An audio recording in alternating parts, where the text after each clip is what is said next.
Hello, everybody. This is Gerald Salenti, and it's Wednesday, August 14th, 2024.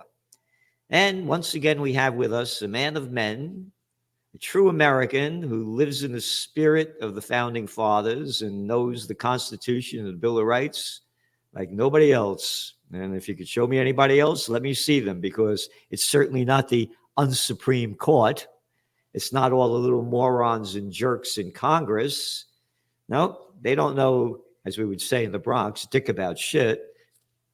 We have with us Judge Andrew Napolitano, a man that really supports the Constitution, writes about it, and wants to bring it back, as well as the Bill of Rights that have been robbed from us. Judge, thanks for being here today. Thank you, Gerald, my dear friend. Always a pleasure. And, you have an article when we're talking about the Constitution, the lack of freedom, and it's FBI visits Scott Ritter. And of course, Scott Ritter's a friend of ours. We have dinner together. He'll be a speaker as well as you at the upcoming Peace and Freedom Rally in Kingston, New York on September 28th. And Scott's been here before. And he is a man of peace. He's anti-war. And if you haven't been on the other side like he's been on, then you really don't know anything. And this guy was a top Marine. And he talks to us when we're out. He believed in, we're going to kill everybody anywhere, anytime. And then he saw the horror of it, and he became a different man. He became a man of peace, and he was UN weapons inspector. And he was the guy that said, no, there are no weapons of mass destruction in Iraq. Is there the video clip of Biden making fun of him for saying that? And now he's been the FBI broke into his home. So the FBI got a search warrant which authorized them to seize electronic devices, of which there were three: his mobile device, his desktop, and his wife's desktop. They showed up with 40 armed agents, a SWAT team, a bomb squad, and several trucks. And they proceeded to fill these trucks with everything they could find in the house, including notes from his years as chief UN weapons inspector, which goes back to the year 2000, a draft of a book that he's writing, gifts that his wife received, he received, his children received. It was reprehensible what they took from him. When he asked for a receipt, they would only give him a receipt for the three electronic devices, because that's all they were authorized to take. When they sat down to speak with him, two of them spoke with him while 38 were rummaging through the house. The two that were speaking to him showed him printouts of every text and email he had sent or received in the last 2 years, which they obtained without a warrant. Now, how did they get that? They either hacked into his computer, which is a crime for which they investigate and prosecute people, or they used their cousins in the federal government, the CIA and the NSA, to do the same thing, which is also a crime. Is this distressing? It's very distressing. Is it surprising? It's not surprising at all. Welcome to law enforcement in the United States of America, circa 2024. It's not the United States of America. It's the United Soviet States of America, USSA. And what you just said about how many bomb squad, trucks, this is like you would see in the Soviet Union, going after one guy for what? Did he threaten anybody's life? Did he kill anybody? Did he commit a crime? By the way, these are the same guys. What happened in that school in Texas where the cops hung out there as the guy was little kids killing everybody? Oh, yeah, but they come in with a bomb squad and how many trucks and everything to go after one guy for nothing? Well, they didn't arrest him because they didn't have any reason to. They suspect that he violated FARA, the Foreign Agent Registration Act, which means they would have to prove that a foreign government controlled him, exercised some means of control. Does he write for foreign publications? Yes, he does. Is he compensated for those foreign publications? From time to time, he is. That's not making him a foreign agent. So when he asked them for the search warrant, they showed it to him, and they had words with each other about why they were taking more than what was stated in the search warrant. And then he said, let me see the affidavits that were submitted to the federal judge in order to induce the judge to sign the search warrant. And the FBI agent said, the judge has sealed them. We don't have copies here. And even if we did, we couldn't share them with you. He said that the agents on scene were pleasant and professional. His beef is not with them. His beef is with the people in the DOJ that dispatched this small army to his house. A small army. You're right. Government spying is rampant in the United States. And everybody, I want to make this 100% clear. Go to Judging Freedom, the judge's YouTube channel and podcasts. The people he has on are sensational. Judging Freedom. And read his articles. This one's coming out tomorrow. Because, again, this isn't bullshit. Nobody writes what he writes, says what he says when it comes to the Constitution and the Bill of Rights.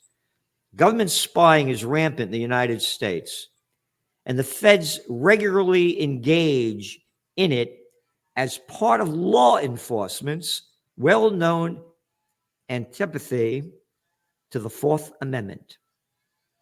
Last week, the FBI admitted as much when it raided the home of former Chief UN Weapons Inspector Scott Ritter. Scott is a courageous and gifted former Marine.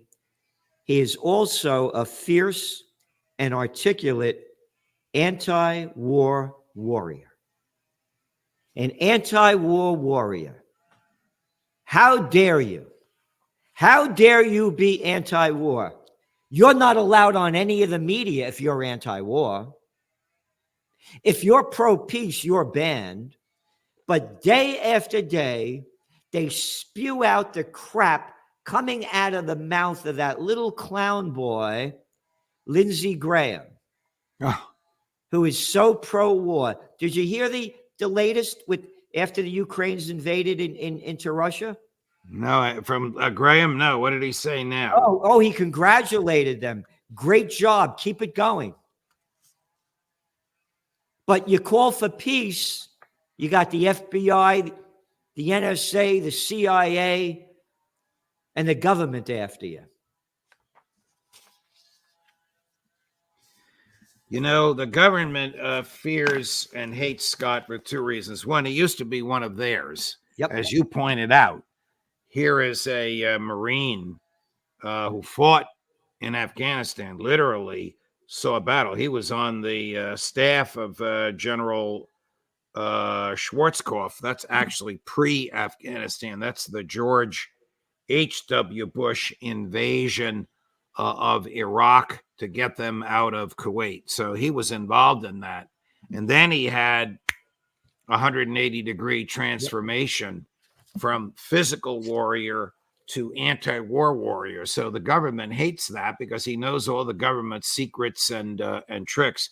The government also hates him because he is so articulate, and so knowledgeable. You and I, as you say, have had meals with him. We have also been at one of your other peace rallies where he spoke. You're a good speaker. I'm a good speaker. Scott is captivating because of his vast knowledge of the history. And as I said, the tricks and shenanigans that the government pulls. They fear his articulation of the truth, and they want to silence him. The only way they can silence him is to put him in jail. They're not going to silence him by intimidating him. He can't be intimidated. No. I'm blown away when we're out. You know what a brave guy this is, and as you say, how articulate he is. And just think about his family, what they must be going through. I mean, I'm thinking to myself, This woman's still married to him, she must really love him, I mean, really, the horror that for doing nothing. And you go on in your article, and again, you have to read what the judge writes because nobody else is doing this. You go fast forward to the weeks after 9/11, with no serious debate, Congress enacted the Patriot Act. It removed the wall between law enforcement and spying. And by 2001, the FISA court had, on its own, lowered the standard for issuing a search warrant from probable cause of speaking to a foreign agent to probable cause of speaking to a foreign person. This, too, was unlawful and unconstitutional. I want to, just before you comment on that, Orwell could not have come up with a better name than the Patriot Act. Yeah. Yeah. It's an anti-Patriot Act. It is. It is. It is the most unpatriotic piece of legislation that Congress has ever enacted since the Alien and Sedition Acts of 1798, which made it a crime to criticize the government. Patriot is an acronym, and I forget what it stands for, but you're right. It is a brilliant play on words that they call it, the Patriot Act. It authorizes one FBI agent to authorize another FBI agent to engage in a search of records. So it bypasses the Fourth Amendment requirement of going to a judge. It's been held unconstitutional 5 times by federal district court judges, but the government has not appealed those findings because they don't want the case to get to the Supreme Court for fear that the Supreme Court will invalidate the entire statute. But it and the way FISA operates today has resulted in the NSA capturing every keystroke on every mobile device and every desktop in America without warrants. That may be how the FBI got Ritter's emails and texts. I say maybe because the NSA is very reluctant to share with the FBI because they don't want to acknowledge publicly that they are hacking into everybody's computers. And when they do the hacking, they don't view it in real time. It's too much data. They store it in the largest building in the world, which is their storage facility in Utah. Yeah. 5 times the size of the Pentagon. And it's just filled with computer data, which is every communication, every piece of data that goes across fiber optic cables in the United States of America since they started all this stuff in your favorite modern president, George W. Bush administration. Can you imagine this? George W. Bush, a little boy of nothing, and all the horror that this guy has committed. Yes. And they go after Scott Ritter. Right. Yeah. How many people did he slaughter? Oh, over 1 million in Iraq. Yes. Several 100,000 in Afghanistan. Yes. Yes. And $4 trillion in wasted money, destroyed lives and property. Yeah. And how about all the money we spent for all these, the NSA, National Shit Association? Oh. Well, the NSA and the CIA's budget is secret, even though the Constitution says no money shall be spent from the federal treasury except that which is authorized by the Congress and recorded in a public ledger. You try and find how much the NSA and the CIA spent. It's not recorded in any public ledger. Everybody listening, you hear what the judge is saying? With the information that he's putting out, nobody talks about. Nobody, anywhere, any place. Again, go to Judging Freedom. And you're going to have Colonel Douglas McGregor on today. And Bill Giraldi today as well. McGregor at 2, Giraldi at 3. And two real men. Both again. Giraldi was thrown out of the Oval Office, not physically thrown out, but asked to leave when he told George W. Bush that Saddam Hussein did not have weapons of mass destruction. And when they threw him out and Bush went on national television and lied, Giraldi resigned after 41 years in the CIA. Yeah. A top CIA guy. The very top. Yep. And he's a great man. I love being with him. And again, there's so, if you're for peace, you're condemned. And again, look what's going on with this this genocide being committed. Did you hear the latest? The United States is going to be sending another $20 billion worth of weapons to Israel to keep slaughtering the Palestinians. The United States is going to allow Israel to buy another $1 billion worth of equipment over the next 5 years. But at the same time, they said that last week, in one weekend, they released $3.5 billion in equipment. Yeah. I mean, that's enough to fill an aircraft carrier, $3.5 billion in equipment. Yeah, equipment, weapons to murder innocent people. Correct. Weapons to murder innocent people.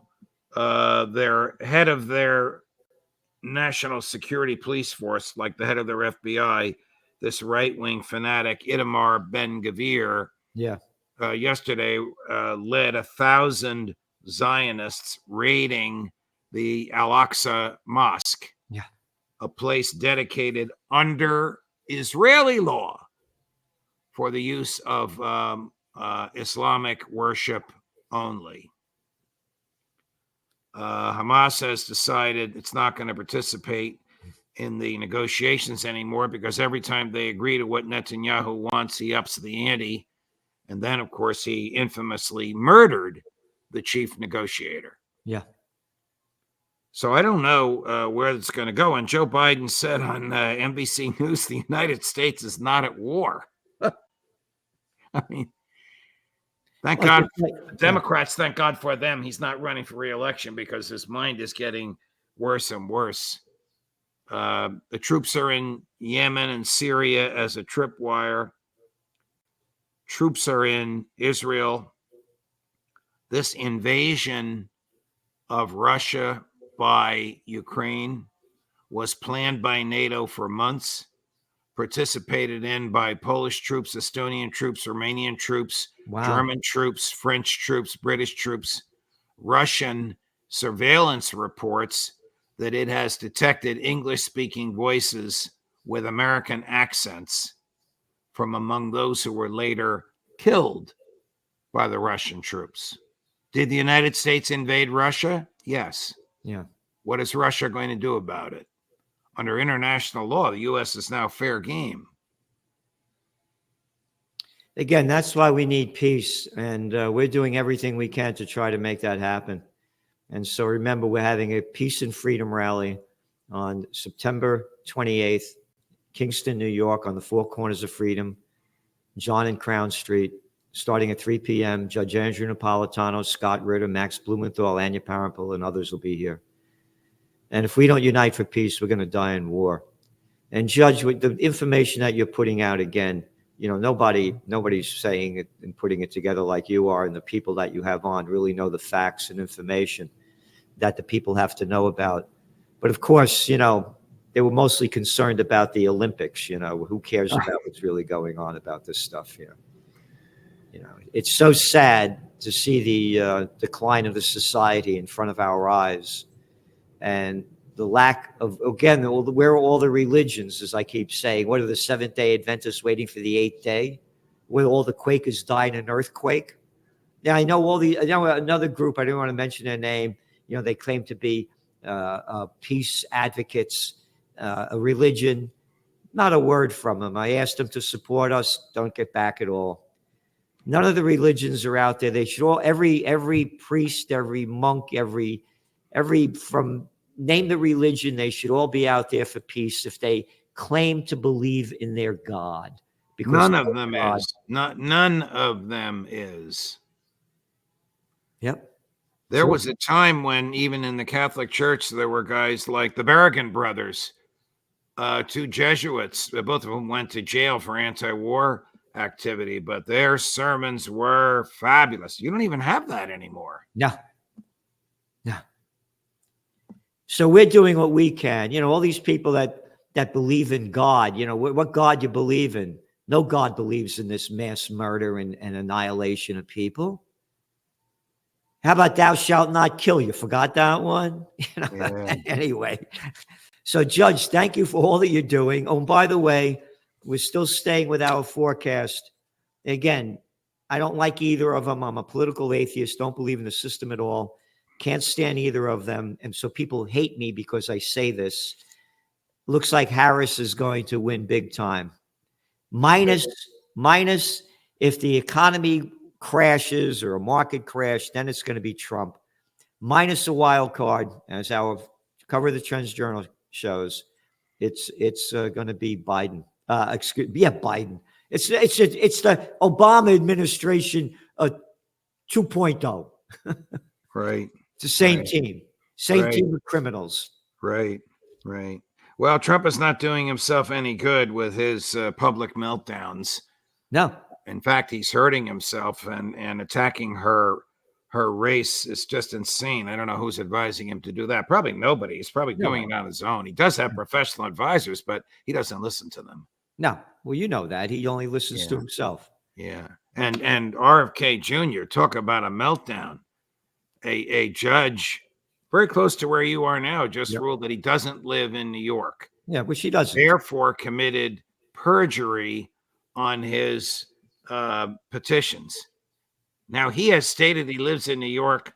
On all the other petitions throughout the country, if other judges follow suit, you wouldn't even be able to vote for Bobby, and it's all his own fault. Why didn't he just admit that he lives in Los Angeles, which is where he has a home with his wife? Instead, he rents a room in a person's home in Katona, I think it is, New York, and he hasn't slept there in God knows how long.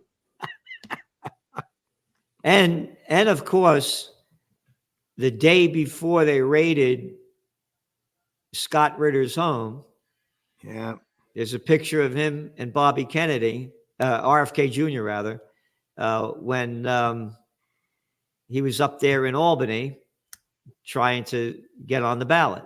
Yes.